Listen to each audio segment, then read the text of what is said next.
Alright guys, lubang seterusnya. Lubang yang ke-11 guys. Cantik lubang ni. Par 4 index 12 380 distance guys. Lubang ni dogleg to the right guys. So view cantik. So kita nampak pemandangan lautan China Selatan sana. So ada teluk di sana. Nampak lautan di sini sebab kita berada di atas bukit. Green turun ke bawah. Sepanjangnya sebelah kanan green sampai ke fairway sebelah kanan. Sampai ke green ada longkang air guys. Longkang yang dibuat.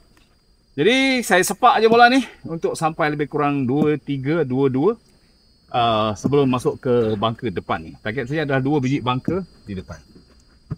Great. One good shot. Satu pukulan sepak. Manis-manis satu. One good shot baby. One good shot.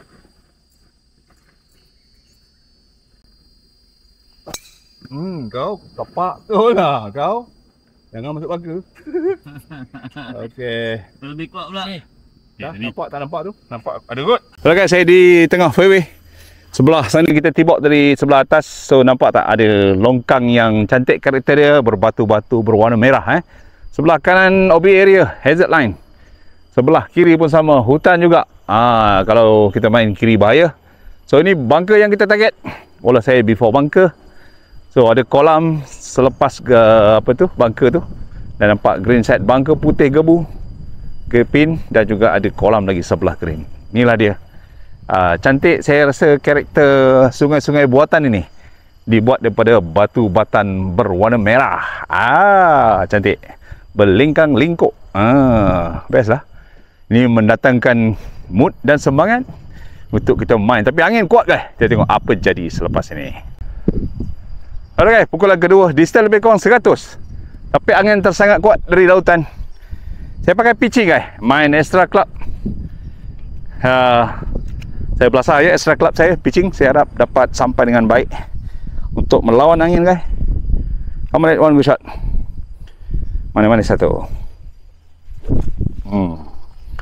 One good shot.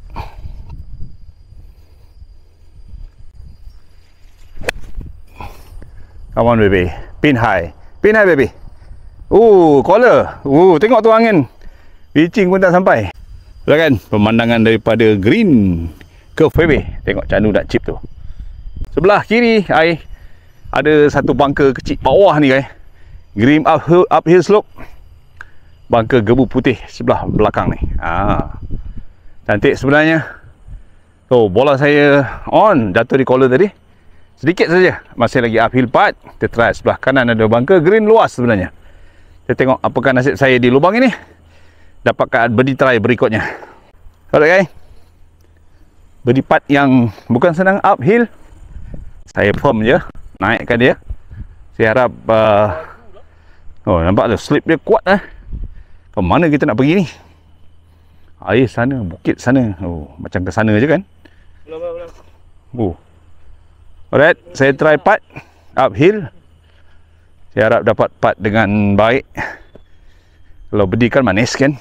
Saya rasa kanan ke kiri lah. Tengok bola Pak Yim. Lawa. Dia ke sana sikit dia kemari Saya ambil kanan lah, betul. Saya ambil kanan, up satu. Alright. Okay, uphill putt.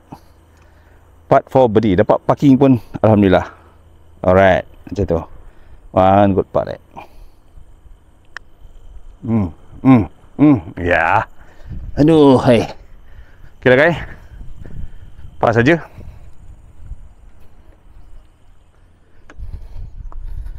Pas saja. Okay. Manis-manis jengke datangkan